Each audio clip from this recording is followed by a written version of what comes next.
O mestre, porém, leva essa lei a um grau ainda bem mais elevado de progresso e, pelo uso da sua vontade, atinge um grau de equilíbrio e firmeza mental quase inacreditável para aqueles que se permitem deixar levar para trás e para diante pelo pêndulo mental dos humores e sentimentos.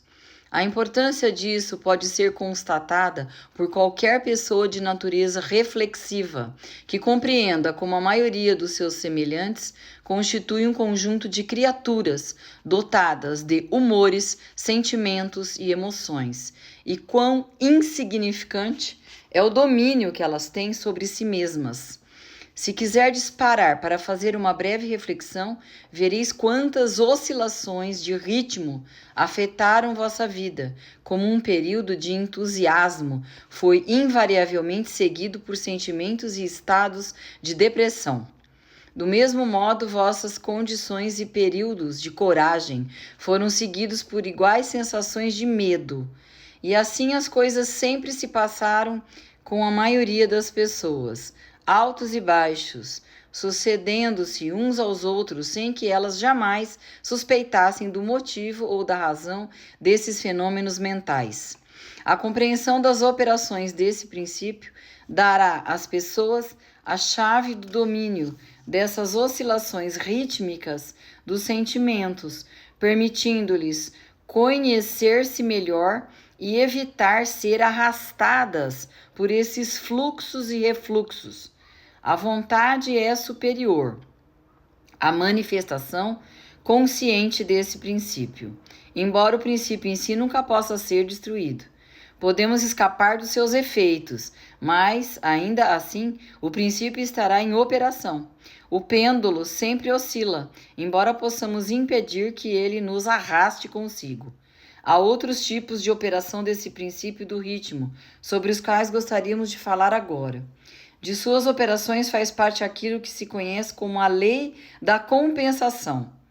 Uma das definições ou significados do verbo compensar é contrabalançar, e que é sentido em que os hermetistas empregam o termo.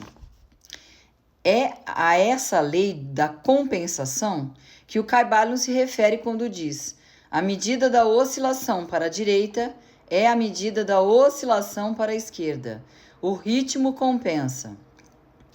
A lei da compensação é a que nos diz que o movimento numa direção determina o movimento na direção oposta, ou para o polo oposto. Uma balança ou contrabalança o outro.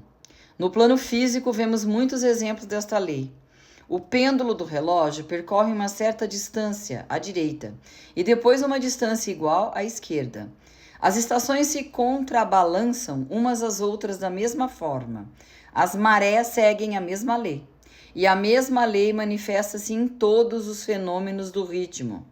O pêndulo, com uma oscilação breve numa direção, tem uma oscilação igualmente breve na outra, enquanto uma oscilação longa à direita significa, invariavelmente, a mesma coisa no que diz respeito à esquerda. Um objeto atirado para cima a uma determinada altura tem a mesma distância a percorrer em seu caminho de volta. A força com que um projétil é lançado à altura de 2 km será a mesma quando ele retornar à Terra. Essa lei é constante no plano físico, como vos mostrará uma consulta às obras das mais qualificadas autoridades que já abordaram esse tema. Os hermetistas, porém, vão muito mais longe. Eles ensinam que os estados mentais de um homem estão sujeitos à mesma lei. O homem que tem prazeres intensos está sujeito a sofrimentos desmedidos, ao passo que aquele que sente apenas um sofrimento ligeiro não é capaz de sentir nada além de um prazer inexpressivo. O porco sofre, mas seu sentimento mental é mínimo, portanto, compensado.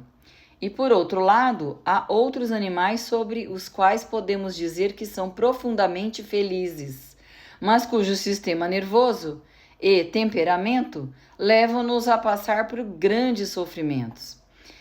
E assim é o homem. Existem temperamentos que permitem um grau de prazer quase insignificante e graus de sofrimento igualmente baixos. Ao contrário, há outros que são capazes de prazeres intensos, mas também de grandes sofrimentos. A regra é que a capacidade de sofrimento ou prazer é contrabalançada em cada indivíduo. A lei da compensação está aí, em constante atuação. Contudo, os hermetistas ainda vão mais além nesse assunto. Eles ensinam que antes que uma pessoa possa desfrutar de um certo grau de prazer, deverá ter oscilado proporcionalmente até o polo oposto desse sentimento. Dizem eles, porém, que o negativo antecede o positivo nesse aspecto da questão, ou seja, que do fato de ter vivenciado certo grau de prazer, não se segue que a pessoa deverá pagar por isso, com um grau correspondente de sofrimento. Ao contrário, o prazer é a oscilação rítmica, segundo a lei da compensação, para um grau de sofrimento anteriormente vivenciado, seja na vida presente ou numa encarnação anterior. Isso lança uma nova luz sobre o problema do sofrimento.